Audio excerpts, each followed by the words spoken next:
So if we are talking about a particular aspect of a particular religion, will that also be a criminal act now under this new paradigm, as Mr. Ratan Sharda is describing, that Hindus have now started talking back and that is creating a problem? Because clearly one was a case of Nupur Sharma insulting another religion, which by the way your own party did not agree with. You had to remove her.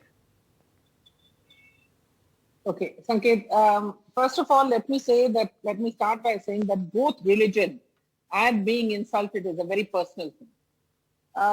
I may be willing to accept somebody laughingly or perhaps even not so laughingly, and I say this only as an example, saying something about one of the gods I pray to, but somebody else may not be willing to accept it. Neither of us may be wrong if you look at it from a personal point of view, but religion is personal. Unfortunately, both politics and publicity seem to have taken over the discussions that we have about religion nowadays. And yes, Hindus have found a voice, Hindus have unified, all of this seems to get the goat of many other people.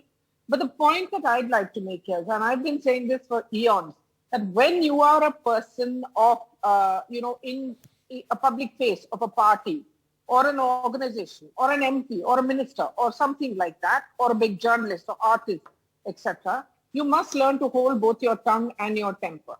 You can't afford to make loose remarks, like what I think Justice Pardiwala and Co said, a loose tongue. You just can't afford it. Whether this is right or wrong, it's left for others to judge. I don't think I want to judge this, but I must be aware of what the reality is, what is happening today, and learn not to be incautious. If you ask me, what Nupur said was not factually wrong, because the Hadith does say what she said.